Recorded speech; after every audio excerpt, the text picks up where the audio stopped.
Okay, jetzt schauen wir das Video weiter. Wir haben ja das letzte Mal in der Hälfte aufgehört und jetzt geht's weiter. Wir sind gerade beim Kapitel Why Every Conflict is a Soul Opportunity. Okay, ich weiß, ich klinge nicht so gut im Englischen, aber ist egal. Wir gucken jetzt einfach weiter und ja, lass losgehen. Repeat things.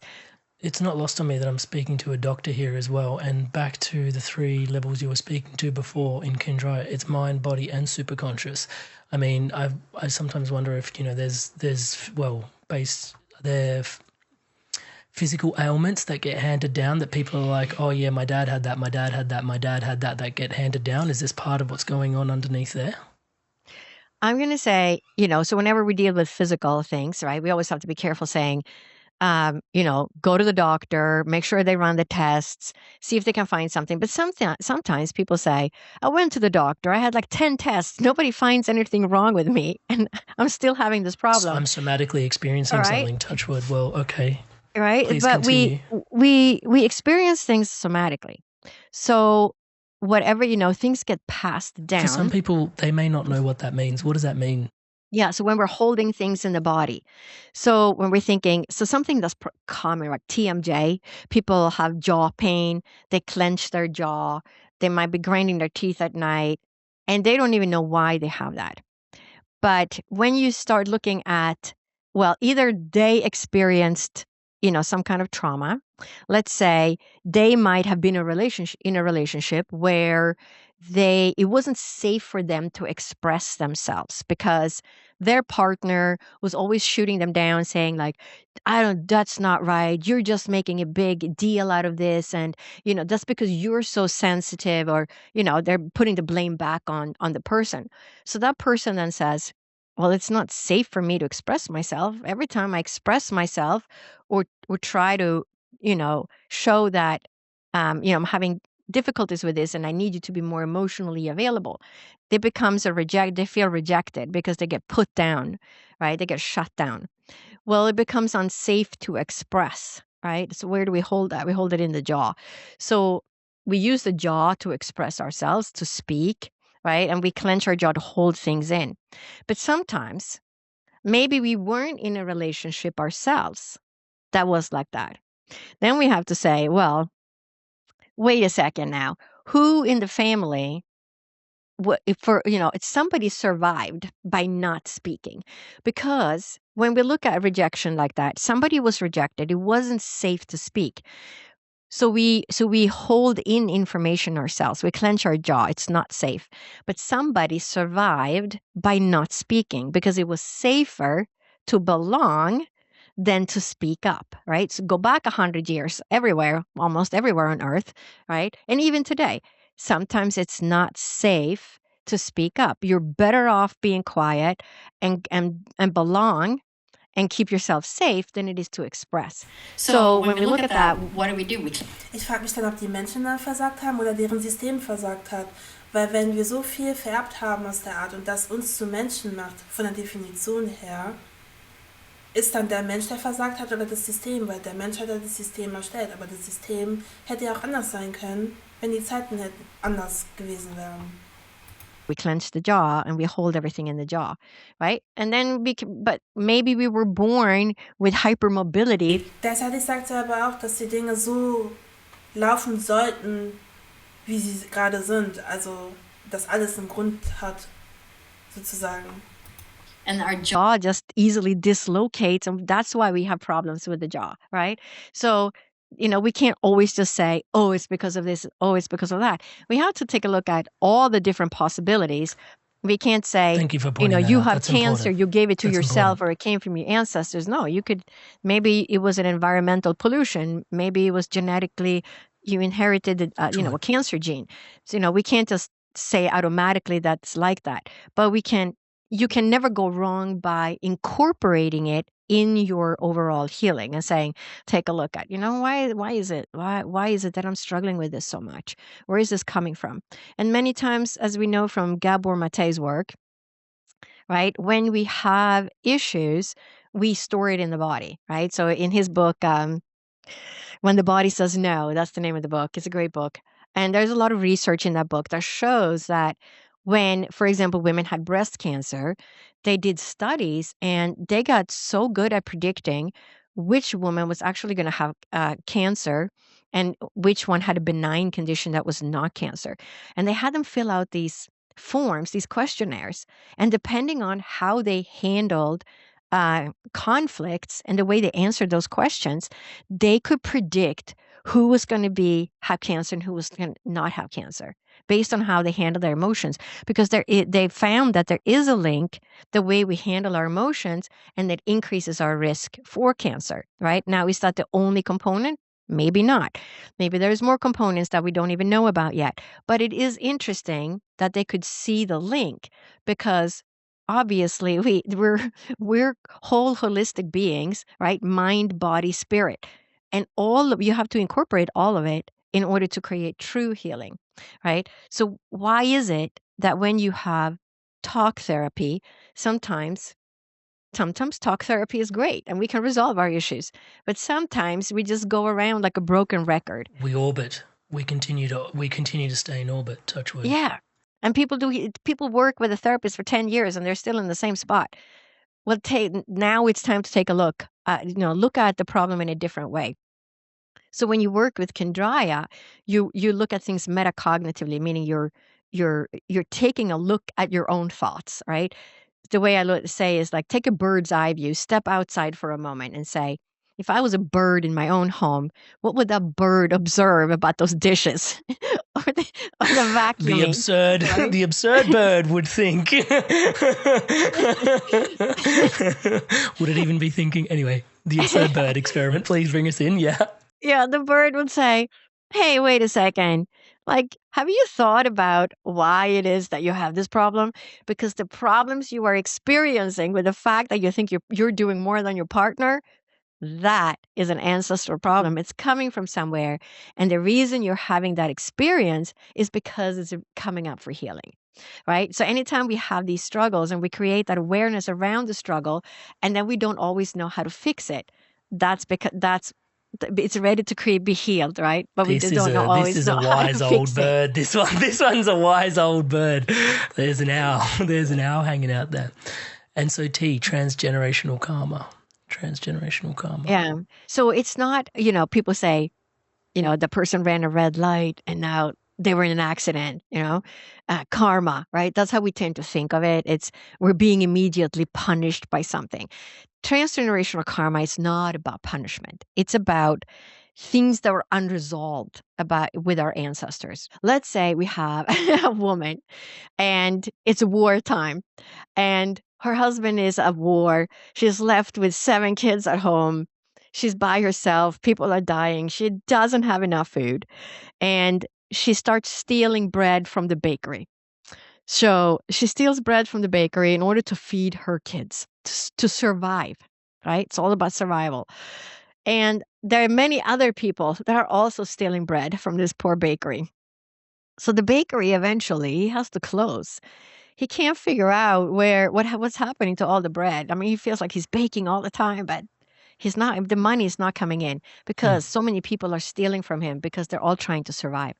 So he ends up losing his business. He goes out of business and everybody survives the war.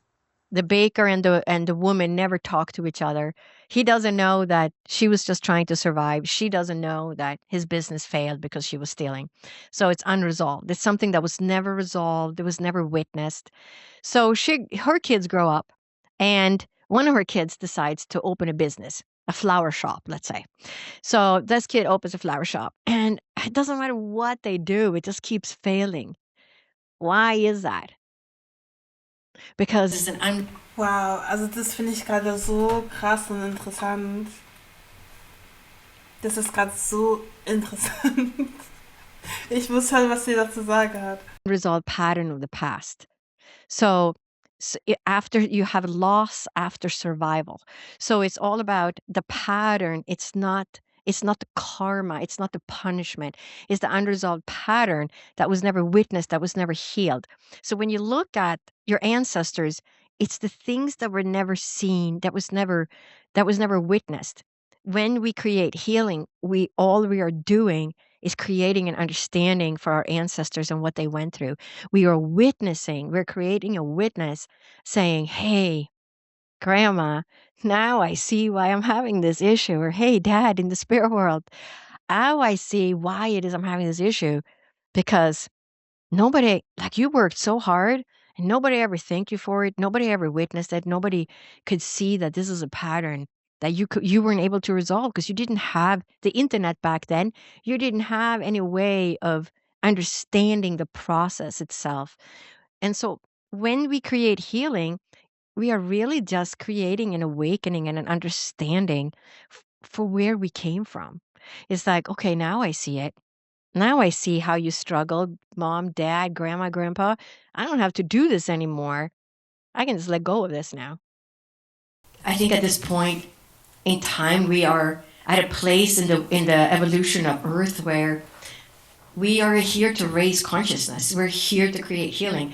Everybody has an ancestral wound, right? We all carry wounds. It's just a matter of figuring out what wound, where is it coming from, how do I heal it? But once we create healing for that, everything changes because our consciousness, our awareness becomes different. We awaken. When we heal, we feel different. We're at peace, we're calm, but that creates a shift, not just within ourselves, but within everybody that you come in contact with. Can I ask about the fear? Sometimes there's like a fear of the overwhelm when there's that much healing to do, I imagine, for some people that even come into awareness of it. You know what I mean? Like, it's so deep somatically as you're describing it. And maybe this whole thing happens in stages, and maybe you can unpack the healing journey from here as well. But like, there's going to be some sort of overwhelm that like, well, there might be a lot to look at here for some people. There might be a fear attached to looking at it. Like, but let's say they've already started. What's the journey healing from here? So like in Kendrya, we work kind of, let whatever is going to come up is going to come up. And then we learn to view that from a safety place, saying, okay, we're just watching. It's like this little movie. We don't have to do anything. We don't have to interact with it. We're just watching the movie and seeing what took place.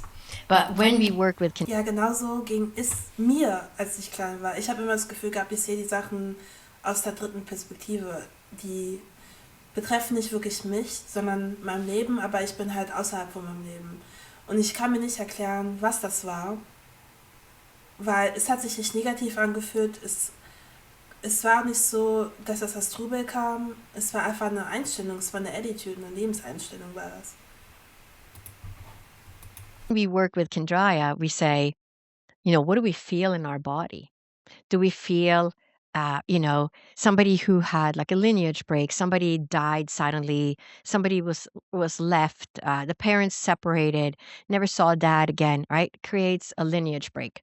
So we might feel that we might have a hard time being intimate with people. We might feel alone in the world. We might feel a pressure in our chest or an emptiness in our chest, right? The things that we feel in our body is also a sign that it's coming from somewhere.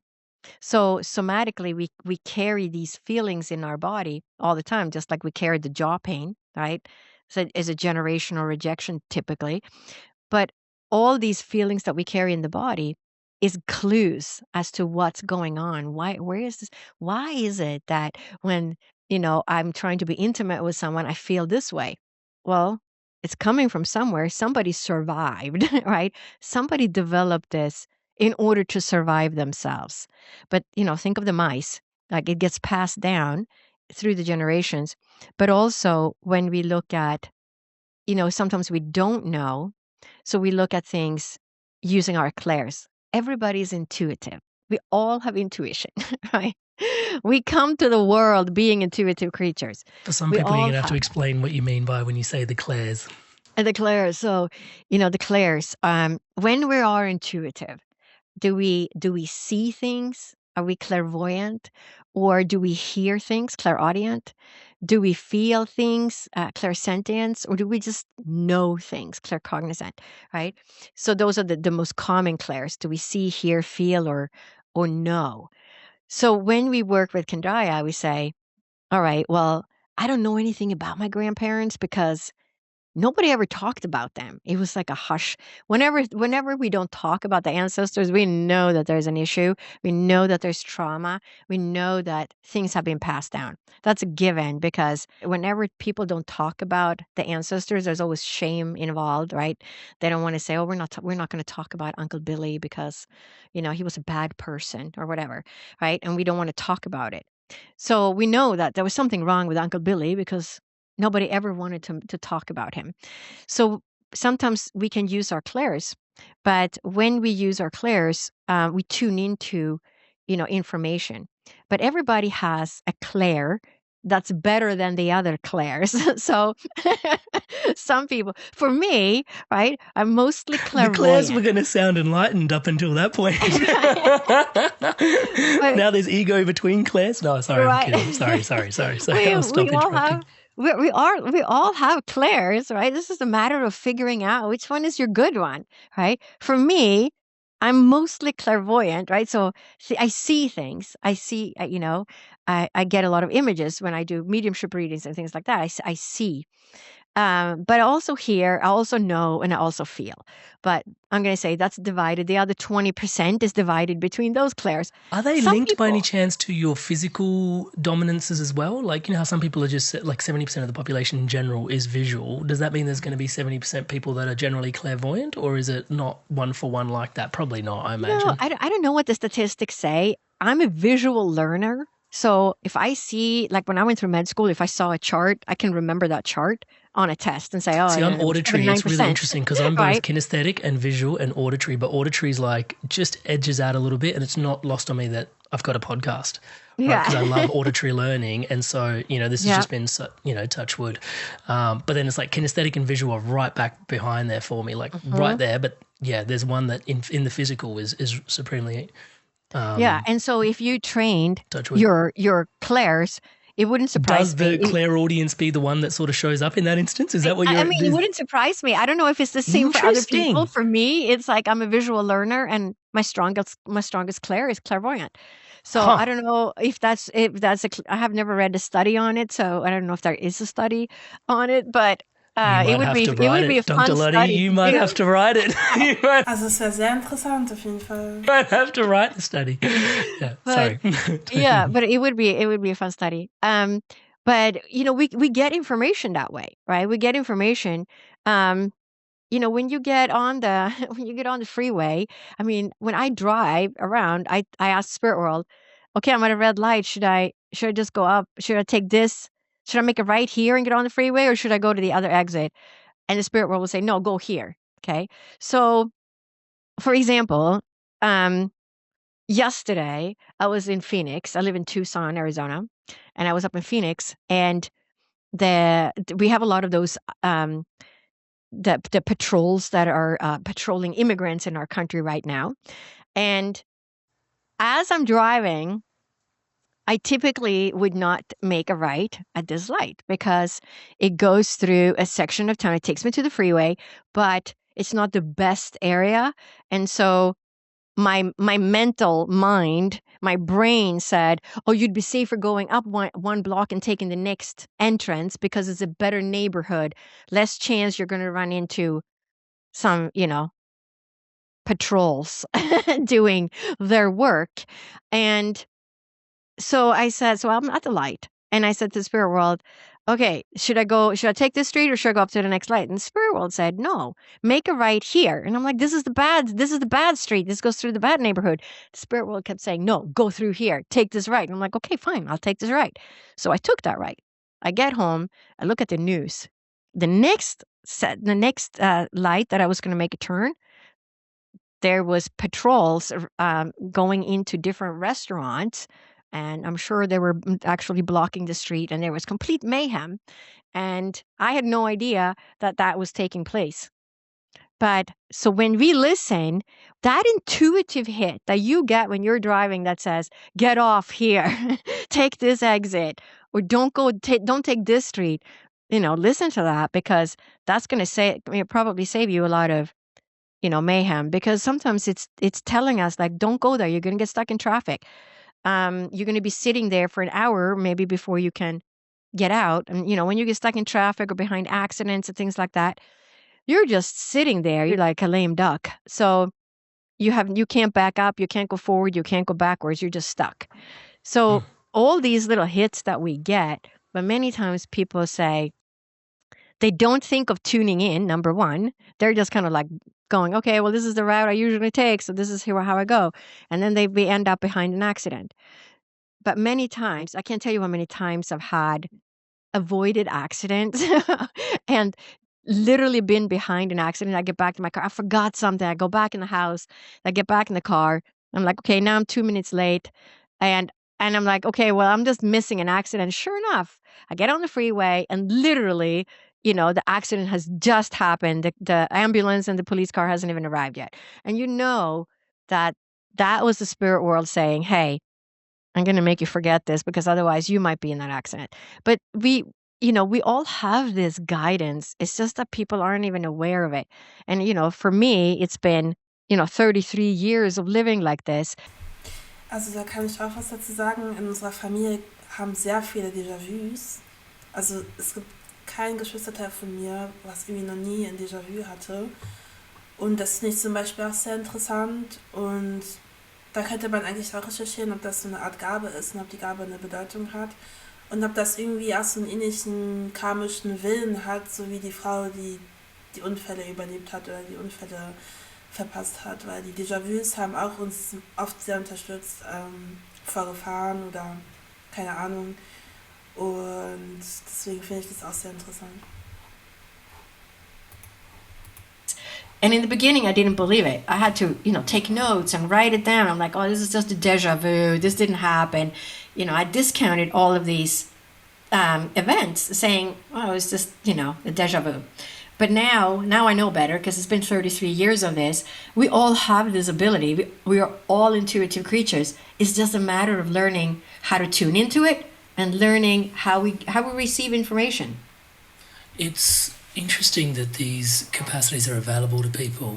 It's not lost on me in this conversation because we've had quite a few that in your first episode we went deeply into the various near-death experiences you had, and then potentially some of these abilities coming online. I mean, does your near-death experiences, well, you weren't this person before them, so how much of these abilities come online? Is this the point through the healing journey that you go on? Like, because your near-death experiences, I'm sure, would have been something for your nervous system to process. I'm going to say, so for me, it was an awakening, right? I had to have that near-death experience on that day. It's in my astrological chart that I had, that was the day I was going to have that near-death experience, and that it served as a reminder for why I incarnated into this life. So it's very clear, right? But it's taken me many, many years to find people that are proficient enough that they can read my chart in that way and say, and not knowing anything about it, and then say, I said, hey, can you see that I was sick for many years after I had my first near-death experience? And that astrologer said, oh yeah, you got well when you were like 44, right? And I said, are you kidding me? You can see that? And he said, yeah, that's when you paid off your past life karma. So my past life karma served a purpose in this life where I got to have a near-death experience. I got to be reminded of why I came to this world in this life. And then I got to be sick for many years so I could live through that and say, what is it like to be sick and thinking you're never, ever going to get your life back? Lived through that. Then went to medical school. But that now, right, it all served a purpose because I paid off my past life karma while being sick. But being sick served a purpose for this incarnation. So when you look at all the things that happen, I mean, that was not fun. Okay. I mean, there's probably many people tuning into this podcast also still in that not fun place. Like, there's plenty of people tuning into this podcast in the not fun place right now. Yeah, exactly. Right? Like, and they're living in a reality that they're potentially maybe aware of, like, and instead of having like this is going to, pardon me, a massive asterisk needs to go in here, but instead of having an NDE, they're doing like quiet suffering. Yeah. And like, it's all part of the journey. There's a lot of people in that space, and I'm conscious how that's sort of massive asterisks in that space, that's life-affirming, touch wood. So, yeah. And it doesn't make any sense at all. When you're sick, It doesn't make any sense at all. Like, why am I suffering? Why am I sick? I was perfectly healthy. I was 34-year-old living in Huntington Beach, California. And from the outside, your life with Mickey Mouse, corporate Mickey Mouse life, like just really good, right? Yeah.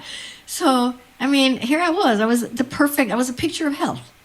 And then I just happened to bleed out, 12 days after, 10 days, 11 days and 12 days after my child was born, and, almost lost my life.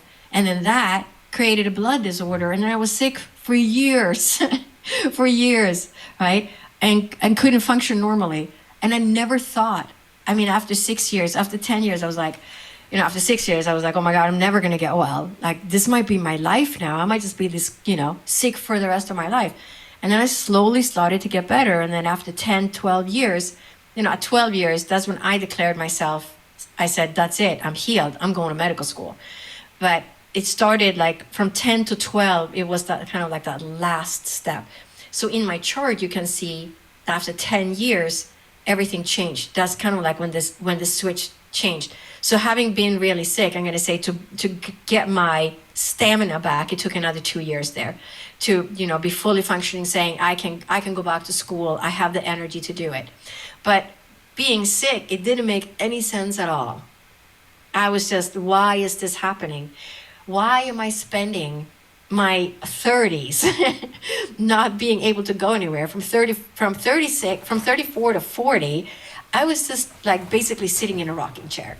I had to sit on a stool to cook for my kids. I couldn't stand. Do you remember before we started the podcast, and I was like, "How do you remain so sprightly? Like you've just managed this incredible." And then you're just sorry, I shouldn't. Anyway, pardon me. You're in the middle of describing. No, it is true. Touch wood, and you were in such a. I can't imagine what you were like. I can't even picture it. Right? I was the sick puppy, with bruises all over my body. That it was terrible. So, but here you go. You can see that everybody, if you're meant to heal, you're going to heal. If you're not meant to heal, you're not going to heal. We don't know what we incarnated for. We have to assume that we are going to heal at some point. So the way I look at it is always look at your physical and mental and spiritual, whatever, psychological issues, whatever it is. Always say, okay, this is just temporary. This is some hurdle I incarnated to jump over. I don't know how I'm gonna jump over this hurdle. If you have cancer, you might have to go through chemotherapy, radiation, and surgeries, whatever. And don't tell yourself that, oh, I'm gonna heal holistically, or I'm gonna meditate myself to wellness. We don't know what you incarnated for. Maybe you incarnated to heal with chemotherapy, where somebody else incarnated to heal. I'm going to heal myself with meditation. Or we have, famous people like Anita Mojani, who had this huge near-death experience. She had, I think, lymphoma with lemon-sized tumors, right? She was on the podcast about a month ago. Yeah. And she had this near-death experience, and 2 weeks later, they couldn't find her cancer. They called her whole family in and said, we have to say goodbye. She's going to die tonight, right? But do we know that that was her journey? My journey was my journey, and other people's journey are their journey. We all have a unique individual journey. And so I would say to people, try and use all the things you have to your disposal to create healing. If that's physical, psychological, spiritual, whatever. Don't put all your eggs in one basket. Like, use everything you have to your disposal to create healing, because we don't know if you're the one that's going to heal from the and then also what you were saying earlier about the different clairs, if they're available to you, then you can probably tune in a little bit as well to support you in that. But then also, the physical and beyond. And very interesting. Very interesting. And so that's Kindraya? Yeah, so Kindraya works with, the spiritual, the intuitive, the somatic, the cognitive. Where does the word come from? What does the word Kindraya mean? So Kindraya, I came up with Kindraya like kin, like next of kin, your ancestor. Family. And then if you take away the K, you get Indra, Indra, Indra, and that's Indra's net. For someone that doesn't know how deep that interest-net metaphor goes for Dr. Lottie, you need to tune into episode 1. Tune into episode 1. Right. The whole interest-net thing, like, is a whole thing here, Touchwood. So I know that sounds like product placement, so pardon me. But seriously. That is the connectivity, right? We're all connected. And then so the words kind of overlap, and then you got Aya or AYA, breath, spirit, the soul. So Kendraya kind of incorporates the ancestors, Indra's net, breath, soul, because we're all part of this. We're all connected. We're all one. We all come from the same source, right? If we look at the aliens out there, they're looking at us going, oh yeah, all the humans down there, they come from this, right? We all come from the same source in the end. We all come, whatever you want to call it. I feel like the religion has a tendency to divide us more than bring us together. In the end, we all come from the same source. We're all part of the same experience, right? We're all connected. We're all human beings on this earth, regardless of what country we came from or what religion we came from. We're all human beings. That's because we have different hair color or skin color or grew up in different societies. We're still human beings. We're all part of the same race, the human race. So we're all together in this, and we have to, raise our consciousness to create healing, not just for ourselves and our families, but for the world itself. I'll put links to Kendraya in the show notes below for those people that want to dive into the process. There's a program you always dive in super deep to support people with that supports people with this. I'll put links to all of that in the description below. Bring me into a world, Dr. Lottie, where let's say everybody goes through the program. Everybody. Yeah. And everybody understands Kendraya, understands their ancestral connections, their unified connections, the self, the ripple. What sort of world do we step into? I'm going to say a very different world. Imagine if everybody created healing for their struggles in their life, how different the world would be. Right? Because we're taking away all the struggles that we have, loading that dishwasher, doing the laundry, right? Why am I doing this? Why am I doing that? Right? And the whole ego kind of goes away too, because once we understand where that comes from, the problem is not there anymore. Because we're the row of button that we incarnated with, we pick people, we attract people into our life that is going to push those buttons for us so that we can create healing for them. So every time we have a struggle, somebody's pushing that button, whether you're being passed up for the promotion at work, right? Why is it that everybody gets promoted? I'm the one, I've been here the longest. I have more experience than everybody else. Why is it that I never get picked for the promotion? Most likely it's some ancestral thing at play. Who didn't get promoted? Who did you align with? Whose pattern are you repeating? Who didn't feel good about themselves? Is it imposter syndrome? Is it repeating a pattern of dad not feeling good about himself, mom not feeling good about himself? So we can't step into those shoes to make ourselves feel good. It's almost like we come to a stop. Like we can only rise to the level of our mom or grandmother or dad, because that's how far they rose. It's almost like we can't go past it. Why can't we go past it? Because there's something that's unhealed. So we have to take a look at, why is it, instead of saying, I can't believe my boss is so stupid. He doesn't see how good I am. He doesn't understand. I know everything much better than the people he's promoting, right? And we get into that ego. But when we ask, well, why is it? Why is it that this keeps happening? Take a look at that. And once we look under the carpet, we're going to see the pattern that we're probably repeating, or something happened in the lineage. But once we notice that, everything changes, because we say, now I see what's happening. I can see this is a pattern. This is a pattern that's been passed down. And I'm sending healing to this. I don't have to carry this anymore. It's like whenever we have this awakening, We let go of things, right? Once we understand why something happens, we say, oh, I don't have to do that anymore. I can let go of that. This is because of that. And the problem goes away. So it's just it's awakening our awareness to why it is that we're having struggles, instead of saying, how do I solve it? How do I make somebody else? You can never make somebody else do something. It all comes back to self. And ask yourself, why am I in this? Why am I having this struggle to begin with? Dr. Lotte Valentin, thank you for your contribution to the Great Awakening.